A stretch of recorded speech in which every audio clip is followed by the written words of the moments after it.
It floated out of the house before she even turned off the engine of her small silver Toyota. Laughter followed it, bright and cruel, spilling through the open dining room windows of the Delamini home like warm light. The whole place looked strangely alive for an ordinary Friday night. Every chandelier was on. Cars lined the driveway. Shadows moved behind the curtains. Glasses clinked. Somebody was celebrating.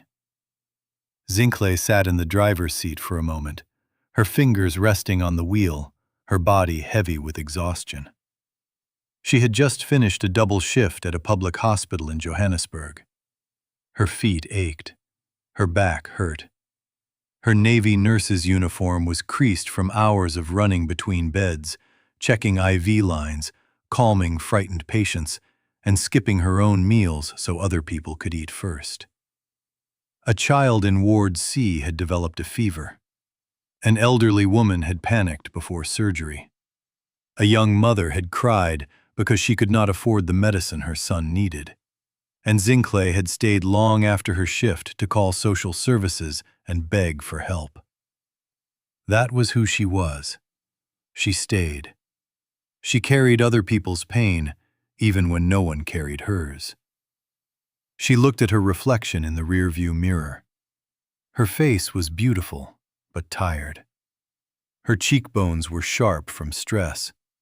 Her eyes held that familiar sadness she had been trying to hide ever since her mother died 3 months earlier. Around her neck rested a small gold pendant on a delicate chain. Inside it was a tiny photo of her and her mother, and a folded note written in fading ink. "You are enough." Her mother, Nomusa, had given it to her on her 12th birthday. Zinhle touched the pendant, took a slow breath, and stepped out into the cold evening. The moment she entered the house, the laughter died.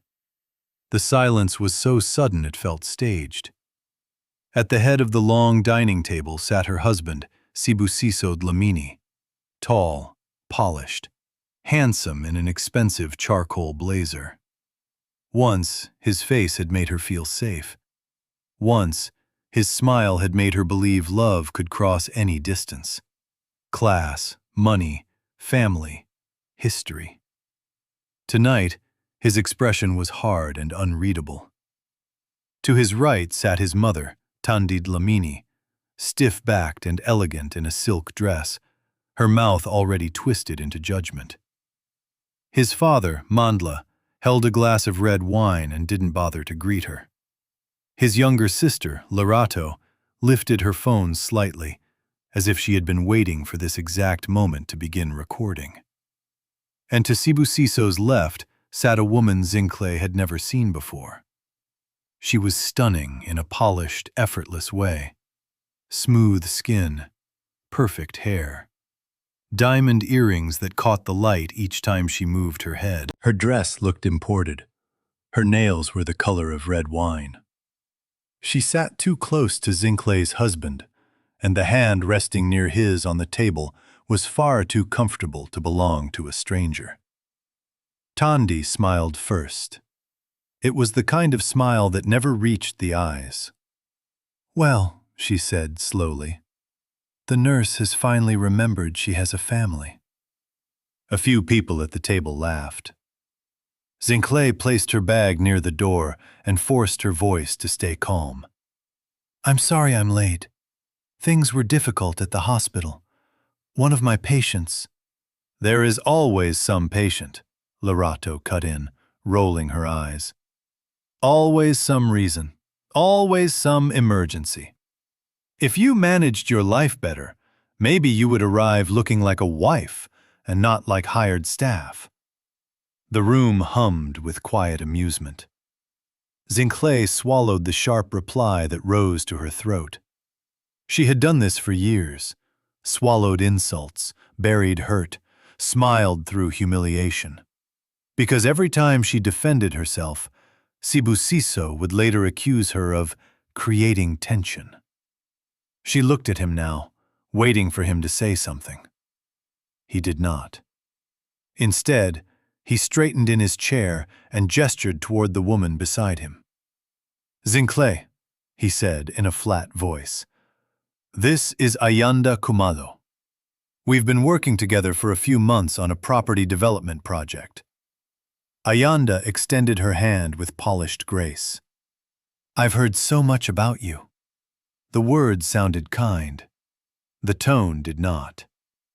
Zinhle shook her hand. Ayanda's fingers were soft and perfumed. Zinhle's own hands were rough from gloves, soap, and hospital work. For 1 second, she felt like a guest in her own marriage. Dinner resumed, but it was clear she was not part of it. They talked over her, around her, past her. Investments, private schools, club memberships, new developments in Santon, government contracts, luxury travel, auction prices. Everybody at that table spoke the language of privilege as if it were their mother tongue. And every few minutes, somebody returned to her job, to her clothes, to her small salary. "To be honest," Tandi said while slicing into her roast chicken, "I still don't understand why a married woman needs to spend so many nights at a hospital. A home also needs care. A husband also needs attention." Mandla grunted his agreement. Lerato laughed into her glass. Ayanda reached for the water pitcher, and as she leaned in, her shoulder brushed Sibusiso's arm. Neither moved away. Zinhle felt something cold settle into her chest. She barely touched her food. Her fingers drifted once more to the pendant on her neck, and suddenly she heard her mother's voice the way she used to hear it as a child. Soft, steady, impossible to forget. Never measure yourself through the eyes of people who benefit from your silence. Nomusa Mtembu had raised Zinhle alone in a modest home outside Durban. She worked as a seamstress for years, then later ran a small tailoring shop from the front room of their house. She was dignified, disciplined, and private. They had never lived richly, but they had lived with cleanliness, with order, with prayer, with books, and with love. When other girls mocked Zinhle's old shoes or simple dresses, Nomusa would kneel in front of her and say, "My child, some people wear labels because they have no character. Let them sparkle. You learn to shine." Zinhle had believed that strength would protect her. She had been wrong. Tandi pushed back her chair and stood. The room quieted immediately. In her hand was a brown folder. "I think," she said, "we've all pretended long enough." Zinhle looked up, confused. Tandi opened the folder with theatrical precision and placed several papers on the table. Bank statements, printed receipts, account summaries. Nothing made sense at first. "We have been watching you," Tandi said. "We have been patient with you. We have tolerated the burden you placed on my son. But tonight, this ends." Zinhle frowned. "What are you talking about?" Mandla finally leaned forward. "You brought nothing into this family. No assets, no property, no influence, no status. And still, for 3 years, you have enjoyed my son's name, my son's home, my son's money." "That's not true," Zinhle said quietly. "I work." Lerato gave a sharp little laugh. "Work? Please. That salary of yours wouldn't survive 1 week in this house." "I pay my own bills." "With what?" Tandi snapped. "Your noble little hospital money? Don't insult our intelligence. My son carries everything while you come and go in those wrinkled uniforms, pretending sacrifice makes you valuable." The shame hit first, then anger, then disbelief. She turned to Sibusiso, waiting for him to stop this madness, waiting for him to finally stand beside her, just once. "Smu," she said softly. Please tell them this is not true. He did not look at her. His jaw flexed once. Then he said, very calmly, Zinhle, I want a divorce. The world changed shape. Not because the words were unexpected. Deep down, some part of her had felt the distance growing for months, but because of the way he said them. Coldly, publicly, like a businessman ending a lease. The room exploded in satisfied noise. Lerato clapped. Tandi closed her eyes like a woman whose prayers had finally been answered. Ayanda did not pretend anymore. She openly placed her hand over Sibusiso's. Zinhle felt heat rush to her face. Please, she whispered, horrified. Not like this. If you want to talk, then let us talk privately. There is nothing left to discuss, Sibusiso said. Tandi pointed toward the staircase. Pack your things. Zinhle stared at her. Tonight, Tandi added, you leave this house. Rain began to patter against the windows. By the time Zinhle reached the bedroom, her hands were shaking so badly she could hardly unzip her old bag. This room had once felt like a dream. Clean white sheets, tasteful lamps, framed art, a walk-in wardrobe she never really filled. A balcony that looked over a manicured garden she had never had time to enjoy. Now it felt like a stage set being dismantled around her. She packed quietly. A few dresses, her nurse's uniforms, a framed photograph of her and her mother at the beach, a Bible with notes in the margins, 3 paperback novels, a box of letters, her toiletries. That was all. The expensive furniture was not hers. The artwork was not hers. The bedding, the mirrors, even the perfume on the vanity, none of it truly belonged to her. Lerato appeared in the doorway holding 2 black refuse bags. She tossed them onto the bed. Use these, she said with a grin. Our luggage is not for you. Zinhle said nothing. She simply moved the rest of her things into the bags one by one. Dignity had become her last possession. She would not drop it for them. When she came downstairs, the family was waiting in the foyer, as if they had bought tickets to her humiliation. Mandla opened the front door. Cold wind rushed in. Rain poured down the driveway in silver sheets. Without warning, he grabbed one of her bags and flung it outside. Then another. Lerato lifted her phone higher. Zinhle heard herself breathe in sharply. Sibusiso stood behind them all, pale and silent, while Ayanda remained beside him like a replacement already fitted into place. Go, Tandi said. Zinhle looked at her husband one last time. He did not move. That hurt more than everything else. She stepped out into the rain, picked up her bags, and before she could place the last one in the boot of her car, the front door slammed shut. A second later came the sound of the deadbolt. Final. Heavy. Deliberate. She stood frozen in the rain, drenched to the skin, staring at the closed door while curtains shifted in neighboring houses. People were watching. She could feel it. Her marriage had ended like a public execution. She got into her car and finally allowed herself to brake. She bent over the steering wheel, sobbing until her body ached. And in the middle of that grief, a memory rose from somewhere far away. A hospice room. Her mother's thin fingers wrapped around hers, lips trembling with unfinished urgency. Zinhle, listen to me. There is a lawyer, Mr. Okafor. He has everything. Promise me you'll... Death had taken the rest of the sentence. 2 days after the funeral, A voicemail had come while Zinhle was crying in a parking lot. She remembered fumbling with the phone, deleting the message by mistake, forgetting to call back, then drowning in grief so deep she forgot the world beyond it.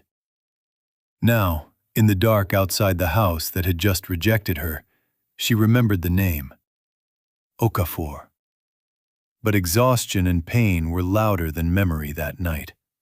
She drove away with nowhere to go. The next 10 days stripped her down to bone.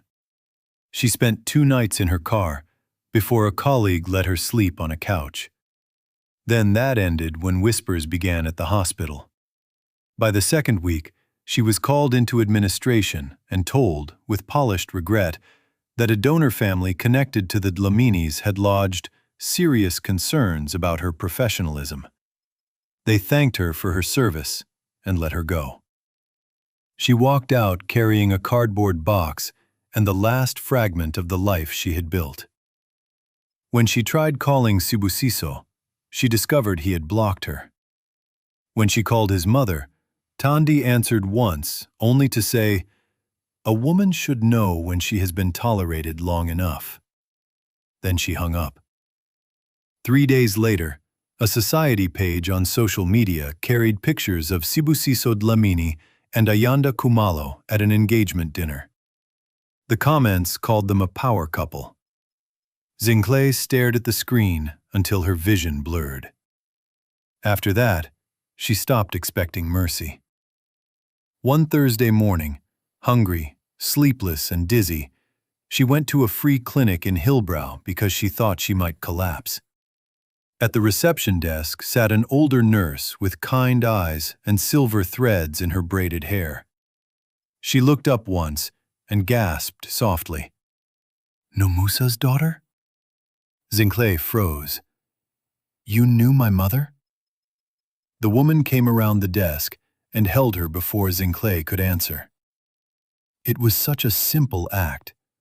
Arms around her shoulders, one palm at the back of her head, but Zinhle nearly fell apart from the unfamiliar kindness of it. "I'm Sister Bisi," the woman said. "Your mother and I trained together many years ago. That woman loved you like breath itself." The words broke something open. Zinhle began to cry. Not the quiet tears she had trained herself to hide, not the careful, dignified tears of funerals and polite heartbreak. These were ugly tears, full-bodied tears, the kind that shake through your ribs. When she could finally speak, she whispered, "She left me, and I have nothing." Sister Bisi leaned back and studied her face. "No," she said slowly. "That doesn't sound like Nomusa. Your mother was a planner. A woman like that does not leave her child with nothing." And then the memory hit with full force. The hospice room, the unfinished sentence, the lawyer, Mr. Okafor. That afternoon, Zinhle went to a public library and searched the name with trembling hands. She found Okafor and Ndlovu attorneys, estates, trusts, land holdings. She dialed the number from the front desk phone. The receptionist answered professionally. "Good afternoon, Okafor and Ndlovu. My name is Zinhle Mtembu Dlamini," she said, her throat dry. "My mother was Nomusa Mtembu. I think she may have been trying to contact your office." Silence. Then the woman's tone changed completely.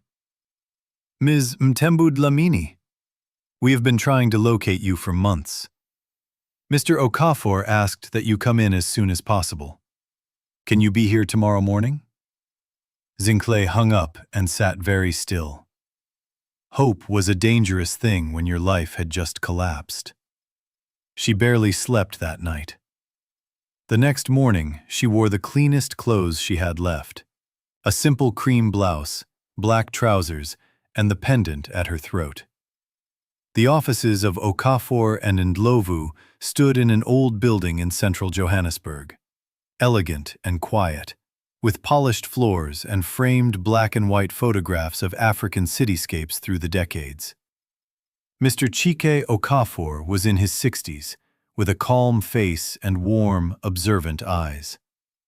He shook her hand and said, "Your mother was one of the wisest women I ever met." He led her into his office, opened a thick file, and set a sealed envelope on the desk. "Before anything else," he said gently, "she wanted you to have this when the time was right." Zinhle recognized her mother's handwriting immediately. Her breath caught. But first, Mr. Okafor began to explain. What followed did not make sense at first. Her great-grandmother, he told her, had been one of several black women in KwaZulu-Natal whose families quietly held rights to a large piece of coastal land long before it became commercially desirable. Over generations, most relatives sold their shares cheaply or lost track of them. But one line had held on. Nomusa's line. Years later, when tourism and commercial developers came hunting for beachfront expansion rights, that family holding became extraordinarily valuable. Nomusa had inherited the rights, entered into a private sale agreement through protected legal channels, and received a sum so large she chose to hide it in plain sight. "She never wanted to raise you entitled," Mr. Okafor said. "She wanted you to become strong before wealth ever touched your hands." He slid document after document across the table. Land sale records, trust deeds, investment summaries, commercial holdings, dividends, conservative portfolios grown over years, rental income from properties held through companies with names Zinhle had never heard before. At the bottom of one statement sat a number so enormous it might as well have belonged to another universe. She read it once, twice, a third time, then looked up in shock. "There must be a mistake." "There is no mistake," Mr. Okafor said softly. Her mother's estate, after growth and structured holdings, was valued at the equivalent of hundreds of millions of rand, along with controlling interests in several income-producing properties and a trust generating enough annual income to support several lifetimes. Zinhle could not breathe. All those nights being called worthless, all those sneers, all those calculations made about her value. And the entire time, her mother had left her wealth so great it could buy every room the Dlaminis had ever used to look down on her. Her hands trembled as she opened the letter. "My dearest Zinhle, if you are reading this, then I have gone where mothers cannot follow with their hands, only with their prayers. I am sorry I could not finish my words to you. I wanted to tell you everything myself, but I feared money would make the world speak too loudly before you learned to hear your own soul. What I leave you is not just wealth. It is protection. It is choice. It is freedom. But listen carefully, my child. The money is not your worth. It never was. If all of this disappears one day, you will still be the most precious thing I ever held in this life. Use what I built to live without fear. Use it to lift others. Use it to become impossible to humiliate. And remember what I wrote for you when you were little. You are enough. Love always, Mama." Zinhle cried until her chest hurt. Not just because of the money, because even in death, her mother had found a way to rescue her. The weeks that followed were quiet, deliberate, and transformative. She did not run to social media. She did not call the Dlaminis. She did not buy a flashy car or a mansion in revenge. First, she slept. Then, she ate properly. Then she found a therapist.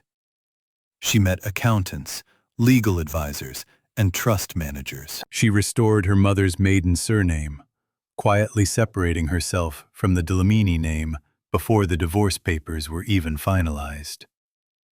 She rented a graceful apartment overlooking jacaranda trees in a secure building. She rehired dignity into her life, the way one slowly reopens the windows of a long-closed house. And then she made a plan. Because grief had changed her, but humiliation had sharpened her. Every year, the Dlamini family hosted one of Johannesburg's most talked-about fundraising galas. It was a place where the wealthy performed generosity under crystal chandeliers, while photographers captured every smile. This year, Sibusiso and Ayanda were to host as the city's rising power couple. Zinhle bought the most expensive donor table in the room through a legal representative and kept the name sealed until the night itself. She also registered a new nonprofit founded with a portion of her inheritance, the Nomusa Foundation. Its mission was simple: shelters for abused women, scholarships for nursing students from poor families, legal aid for women facing financial abandonment, and grief support centers in public hospitals. When the gala night came, Johannesburg glittered under a velvet sky. Inside the hotel ballroom, politicians, developers, influencers, old money families, and charity patrons moved beneath golden light in gowns and tuxedos. A string quartet played in one corner, champagne flowed, cameras flashed. Then the main doors opened, and Zinhle walked in. She wore black, not loud black, not revenge black, just a clean, elegant gown that honored her body without begging for attention. Her hair was styled close and graceful. Her makeup was soft. At her throat, brighter than any diamond in the room, rested her mother's pendant. People turned. Whispers spread like fire through dry grass. Sibusiso saw her first. The glass in his hand nearly slipped. Ayanda's smile froze. Tandi's face lost all color. Lerato actually stood up. Zinhle did not rush. She moved through the room with the steady composure of a woman who no longer needed anyone's permission to exist. At the stage, the host tapped the microphone and smiled with delighted ceremony. Ladies and gentlemen, before the auction begins, we are honored to recognize a transformational gift made tonight by a new benefactor whose vision will change lives across this country. Please welcome Ms. Zinhle Mutembu, founder of the Nomusa Foundation. The applause began politely. Then the amount was announced. A wave of shock moved through the room. Zinhle had pledged a donation so large that it would fund shelters, scholarships, and clinical programs across multiple provinces. The applause rose into a standing ovation. She stepped to the microphone and let the room settle. Her voice, when it came, was low and clear. 3 months ago, I buried my mother. A few weeks later, I lost the people who should have stood beside me in grief. For a little while, I thought I had lost everything. But the truth is, when love raises you properly, you can lose a house, a marriage, a job, even your name, and still not lose yourself. The room grew very still. My mother taught me that dignity is wealth, that kindness is power, and that no human being should ever be made to feel small because they are grieving, because they are poor, because they work with their hands, or because they loved the wrong people. Tonight, I honor her by building what she would have built herself. Doors for women who have been shut out. Chances for girls who have been underestimated. And healing for those who were abandoned when they needed tenderness most. By the time she finished, some people were wiping tears. The cameras flashed non-stop. And at the Dlamini table, 5 faces sat in stunned silence, crushed beneath a truth they had never imagined. The woman they had thrown into the rain had walked back into their world carrying more power than all of them combined. After the speech, Zinhle was surrounded by journalists, patrons, hospital directors, non-profit leaders, and public officials. Everyone wanted to speak to her. Everyone suddenly found her extraordinary. Hours earlier, the Dlaminis had expected another night of admiration. Now, they had become irrelevant spectators in her arrival. Sibusiso approached her near the bar when the crowd finally thinned. He looked older than he had a month before, smaller somehow. "Zinhle," he said, his voice strained. "Why didn't you tell me?" She looked at him calmly. "Would it have changed who you were?" He flinched. "It could still change things," he said quickly. "We were under pressure. My family, your family locked the door," she said. Ayanda appeared at his side, still beautiful, but no longer composed. "This is absurd," she snapped. "People are acting like she's some kind of queen because she made one donation." Zinhle turned to her with a faint, almost pitying softness. "No," she said. "They are responding to what money reveals. In your case, it revealed ambition. In his case, weakness. In mine, I hope it reveals purpose." Ayanda had no answer. A moment later, Tandi arrived, all fake tears and trembling hands. "My child," she whispered, trying to touch Zinhle's arm. "There has been such a terrible misunderstanding." Zinhle stepped back. That single movement cut sharper than any insult. "You knew exactly what you were doing," she said. "And so did I. I just know it more clearly now." Lorato opened her mouth as if to apologize, but for once there was no cleverness left in her face. Only panic. Mandla stood behind them all, silent, staring at the floor. Zinhle looked at Sibusiso one final time. "The divorce papers will be delivered on Monday," she said. "Do not contact me outside legal channels." Then she walked away. Not hurriedly, not angrily. Freely. The city did the rest. Within weeks, newspapers ran profiles on the Nomusa Foundation and the woman behind it. Former colleagues from the hospital spoke publicly in her defense. Questions surfaced about how donor pressure had influenced her dismissal. The hospital board quietly offered apology and reinstatement. Zinhle declined the position, but established a scholarship fund there in her mother's name.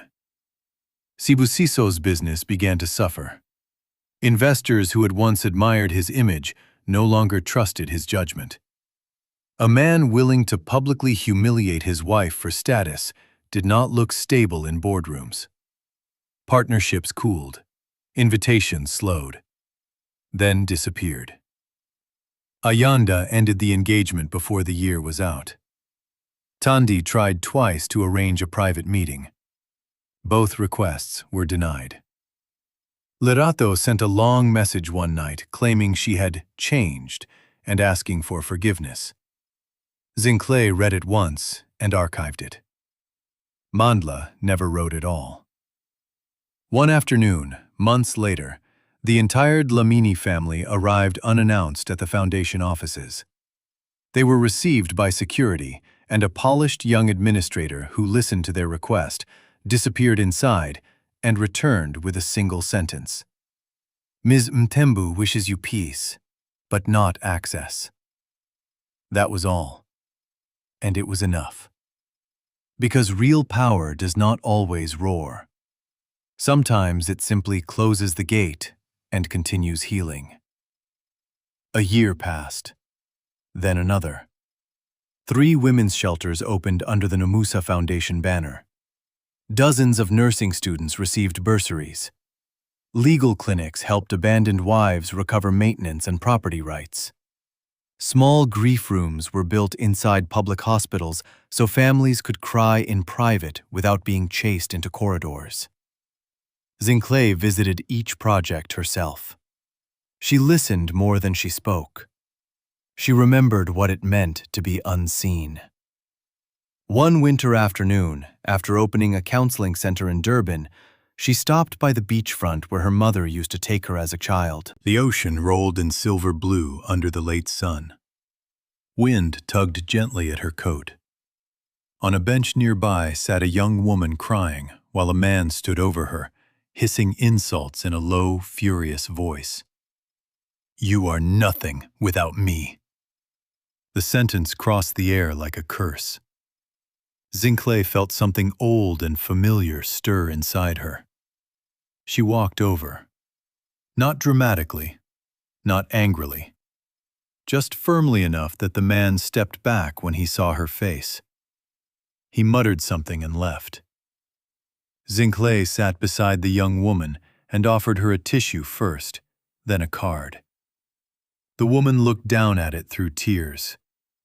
Nomusa Foundation, Women's Support and Legal Aid. "Why are you helping me?" she whispered. Zinhle smiled and touched the pendant at her neck. "Because one day," she said, "someone taught me that being rejected by cruel people does not reduce your value. It only reveals theirs." The young woman stared at her for a moment, then broke down crying again, this time with relief. Zinhle stayed, because that was still who she was. She stayed. Only now, she no longer stayed where she was unloved. She stayed where she could heal, where she could build, where she could become the answer to prayers for women who had once stood in the rain, believing their lives were over. And every Sunday, no matter how busy life became, she visited her mother's grave with fresh lilies. She would sit there quietly, smoothing the grass with her fingertips, and speak as if Nomusa were only just inside the next room. "You saved me twice, Mama," she whispered once. "First by raising me, then by leaving me free." The wind moved gently through the trees, and somewhere deep in her chest, where shame used to live, peace had finally made a home. Because in the end, the greatest inheritance Nomusa left her daughter was not land, money, or property. It was the unshakable knowledge that a woman's worth cannot be decided at a dining table, measured by a husband's approval, or locked outside with the deadbolt of somebody else's cruelty.